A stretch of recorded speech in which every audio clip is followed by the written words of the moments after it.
육체의 만족을 추구하는 삶, 이전에 행한 것으로 그만 족하다, 충분하다라는 것이죠.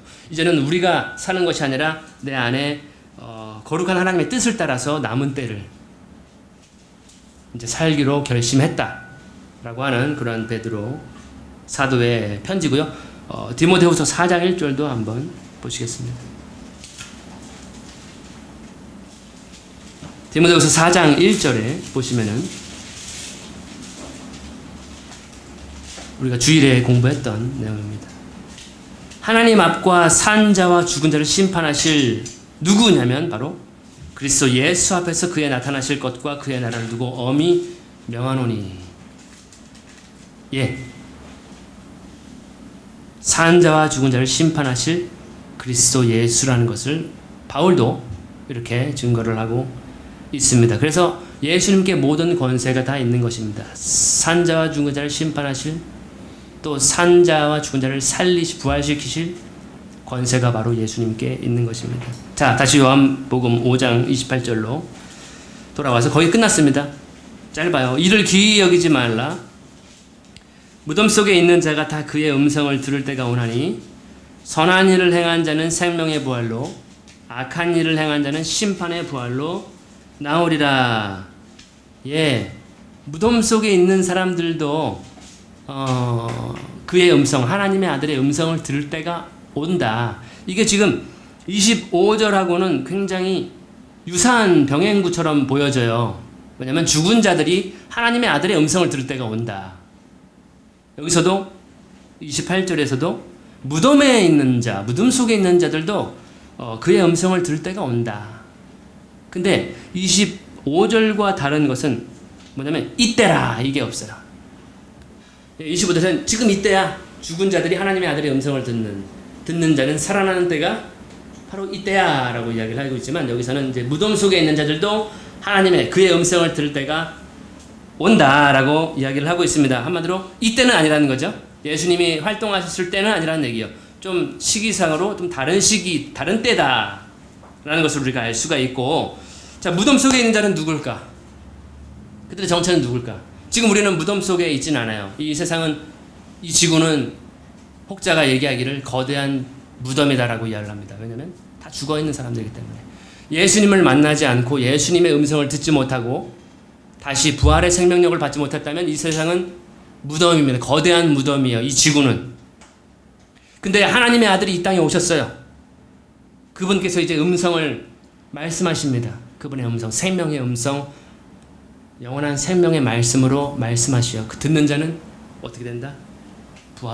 영적으로 부활하는 것을 경험하는 것입니다. 이 지구라고 하는 거대한 무덤에서. 근데 여기서 지금 말하고 있는 무덤은 어디냐면 진짜로 생물학적으로 심박동이 없는, 호흡이 없는, 모든 것이 죽어있는, 썩어져 있는 그 상태를 의미하는 거죠. 그 무덤 속에 있는 자들이 예수님의 음성을 듣게 된다는 사실이 굉장히 놀라운 것입니다. 지금 예수님은 사후의 세계, 죽은 자들을 어떻게 다루실 것인가를 예수님은 지금 얘기하시는 거예요. 그 어떤 자에게도, 어떠한 깨달은 자로부터도 이러한 과목은, 이러한 강의는 들을 수가 없어요. 너무나도 중요한 지금 강의라는 것을 알 수 있습니다. 우리가 알 수 있는 것은 뭐냐면 사람은 육체만 죽는다는 것을 알 수 있습니다. 육체만 무덤에 썩어져서 없어지고 무덤 속에서 거류하고 있을 것을 지금 예수님은 말씀하시는 거예요. 영은 살아있다는 것입니다. 모든 인간은 그 어느 공간에 거류하고 있다는 거예요. 바로 그곳을 예수님은 지금 무덤이라고 이야기를 하는 것입니다. 자, 잠깐 동안 우리가 예수님과 함께 타임머신을 타고 사후 세계로 잠깐 이동해 볼까요? 누가복음 16장에 나와 있습니다. 보시겠습니다. 누가복음 16장.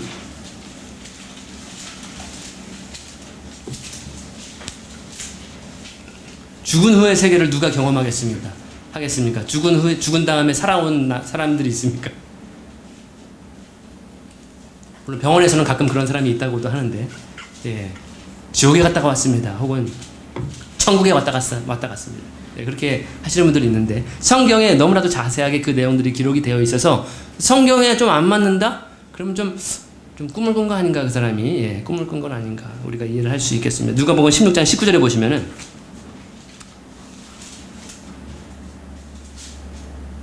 한 부자가 있어 자색 옷과 고운 베옷을 입고 날마다 호화로에 연락하는데 나사로라 이름한 한 거지가 헌대를 앓으며 그 부자의 대문에 누워 부자의 상에서 떨어지는 것으로 배불리려 하며 심지어 개들이 와서 그 헌대를 핥더라.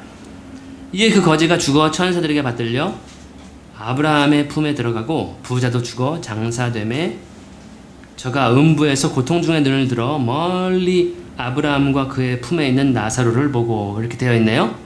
예, 부자 나사로가 있었고 부자가 한 명 있었고 거지 나사로가 있었습니다. 부자는 이름이 기록되지 않고 이 거지는 나사로라고 하는 이름을 가지고 있습니다. 둘 다 죽었어요. 이 거지는 장사를 지냈다는 말이 안 나와 있습니다. 장사 지낼 사람도 없는 거죠. 근데 부자는 아마 부자이기 때문에 거하게 장사를 지냈을 것 같습니다. 거지는 단지 그냥 시체 태우는 곳에 불 태워졌을 것, 쓰레기 하치장 같은 데에서 시체가 태워졌을 것이라고 이야기를 하는데 그 거지가 죽어서 22절에 보시면 누가복음 16장 천사들이 그를 데리고 가요. 어디로 데리고 가냐면 아브라함의 품에 데리고 갑니다. 그리고 부자도 죽었는데 부자는 어디로 가는가? 23절에 보시면 음부로 들어갑니다. 죽은 후에 가는 곳이 지금 두 장소라는 것을 우리가 확인할 수 있어요. 첫 번째로는 아브라함이 있는 곳이다. 아브라함의 품. 또 한 곳은 음부라고 하는 장소라는 것을 알 수 있어요. 두 가지입니다. 두 장소입니다. 아브라함의 품은 어떠한 장소일까? 우리가 이 구절들을 봤을 때 살아있는 자의 장소라는 거죠. 하나님이 스스로를 표현하기를 나는 아브라함의 하나님, 이삭의 하나님, 야곱의 하나님이다 라고 이야기를 하십니다. 한마디로 죽은 자의 하나님이 아니라 살아있는 자의, 아브라함도 살아있고 이삭도 살아있고 야곱도 살아있다. 너희들이 성경의 그러한 부활의 개념을 알지 못했느냐? 이런 내용들이 있었죠. 예수님이 논쟁하실 때. 한 사람은 거지는 아브라함의 품으로 갔어요. 거기는 어떠한 장소예요?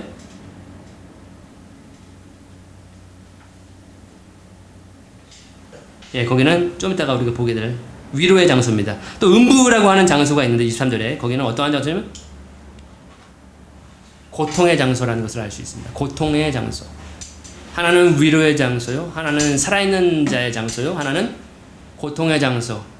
죽어있는 형벌의 장소라는 것을 고민하는 장소라는 것을 우리가 알 수 있어요. 24절에 보시면은 불러 가로되 아버지 아브라함이여 나를 긍휼히 여기사 나사로를 보내어 그 손가락 끝에 물을 찌고 내 혀를 서늘하게 하소서. 내가 이 불꽃 가운데서 고민하는 고민의 장소입니다. 불꽃이 있는 장소. 그 음부 속에 굉장히 고통스러운 곳에서 지금 부자가 지금 물 한 방울만 제 혀에 찍어주세요. 나사로를 보내주세요. 지금 이렇게 요청을 하고 있어요. 25절에 아브라함이 말합니다. 아브라함이 가로되 예 너는 살았을 때에 좋은 것을 받았고 나사로는 고난을 받았으니 이것을 기억하라. 이제 저는 여기서 위로를 받고 너는 고민을 받느니라. 너 살았을 때 많이 누렸지. 많이 즐겼지. 죄, 기쁨, 향락. 하나님이 하지 말라는 것 많이 하고 누렸지. 즐겼지. 그러니까 너는 여기 와서는 고통을 받아야 돼. 라고 지금 아브라함이 이야기를 하고 나사로는 살았을 때 고난을 많이 받았지 않느냐. 그렇기 때문에 그는 여기서 위로를 받는 것이다 라고 지금 20절에 보시면 이뿐 아니라 너희와 우리 사이에 큰 구렁이 있어가지고 여기서 너희에게 건너가고자 하되 갈 수 없고 거기서 우리에게 건너올 수도 없게 하였다. 죽음의 장소는 그렇게 큰 구렁이 있어가지고 한 곳은 아브라함의 품이에요. 위로의 장소, 살아있는 자의 장소. 또 한 곳은 고통과 불꽃의 장소, 고민하는 장소, 뜨거운 장소, 형벌을 받는 장소. 이 두 장소로 나누어져 있는 것을 설명하고 있는 거예요. 예수님이 설명을. 진리겠죠. 이게 바른 사후 세계를 너무나도 분명하게 이야기해 주시는 것 같죠. 서로 건너올 수도 없어. 27절에 가로되 그러면 구하노니 아버지여 나사로를 내 아버지의 집에 보내소서. 내 형제 다섯이 있으니 저희에게 증거하게 하여 저희로 이 고통받는 곳에 오지 않게 하소서. 아브라함이 가로되 저희에게 모세와 선지자들이 있으니 그들에게 어떻게 해야 된다? 그들에게 들어야 된다.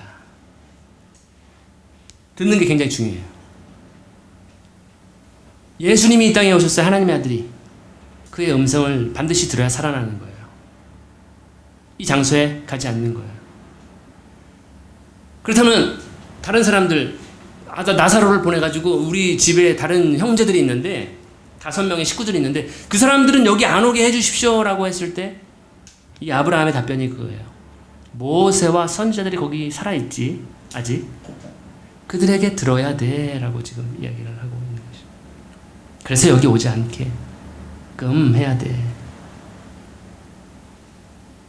30절에 이르되 그렇지 아니하니이다. 아버지 아브라함이여 만일 죽은 자에게서 그들에게 가는 자가 있으면 회개하리이다. 죽은 사람이 가서 그들에게 전도하면, 죽었다가 살아난 사람이 가면 회개하지 않을까요? 지금 부자가 이야기하는 거죠. 충분히 설득력이 있지 않을까요? 죽은 자가 가서 그들에게 전도하면. 근데 지금 30절에 이르되 그렇지 아니하니이다. 아니 그게 아니죠. 31절이죠.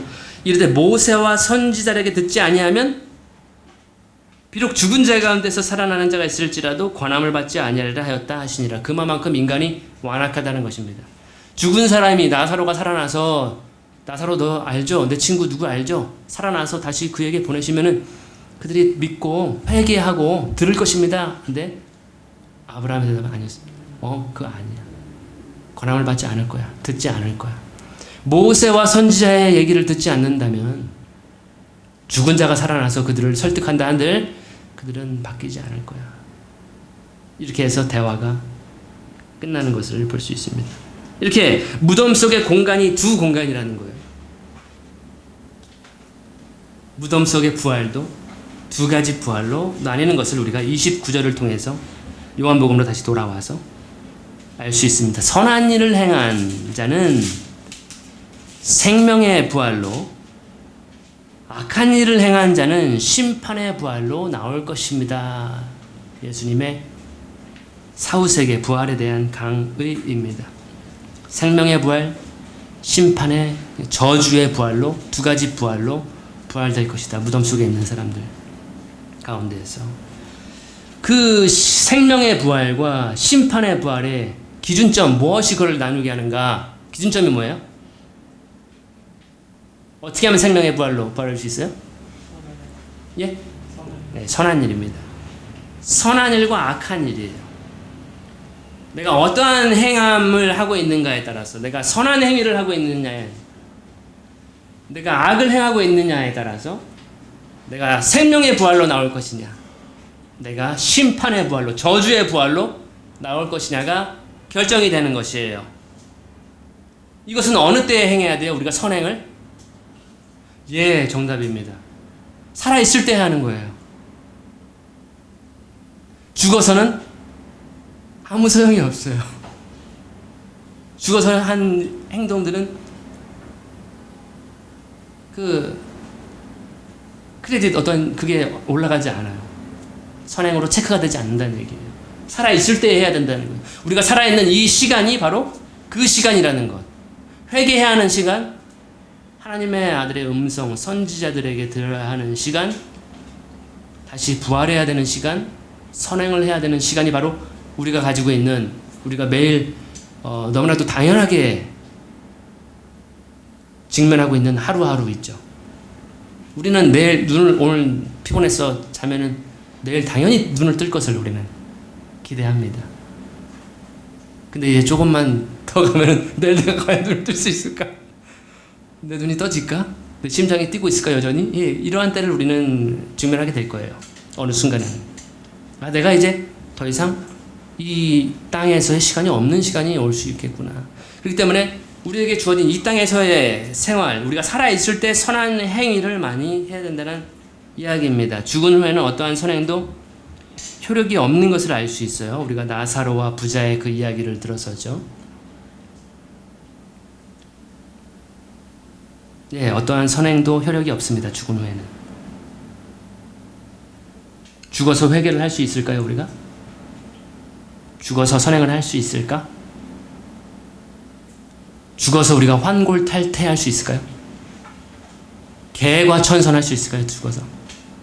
아니라는 것을 우리가 성경을 통해서 알 수 있습니다. 죽어서 회개할 수 없습니다. 후회해도 때는 늦었습니다. 소용이 없습니다. 자, 히브리서 9장 볼까요?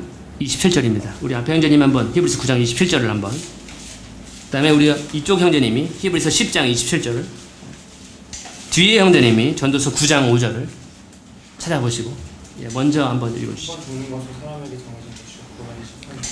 예, 히브리서 9장 27절에 한 번 죽는 것은 사람에게 정해진 것이다. 그 후에는 뭐가 있다? 회개가 있다? 선행을 할 수 있다? 심판이 남아있는 것입니다. 우리가 살아있을 때에 죽기 전에 우리가, 자, 히브리서 10장 27절.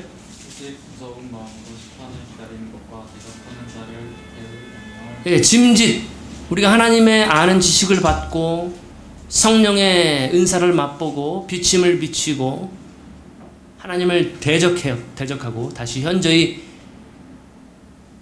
죄를 범하면 무서운 마음으로 뭘 하냐면 심판을 기다리는 것밖에 없어요. 상급을 기다릴 수 없습니다. 죽은 후에는. 대적한을 태울 맹렬한 불만이 그를 기다리고 있는 것이에요. 한 번 죽는 것은 사람에게 정한 것이에요. 그 후에는 뭐가 있냐면 심판을 우리는 다 받게 된다는 거죠. 저뿐만 아니라 산자와 죽은 자 모두가 다 심판 앞에 서야 된다는 것인데, 그 심판장은 누구냐? 지금 우리가 요한복음 5장에서 말씀하시는 유대인들과 대화하시는 보잘것없는 30대의 청년, 나사렛 출신 갈릴리의 예수님이라는 것입니다. 그에게 생명의 권세가 있고 그에게 심판의 권세가 있는 것입니다.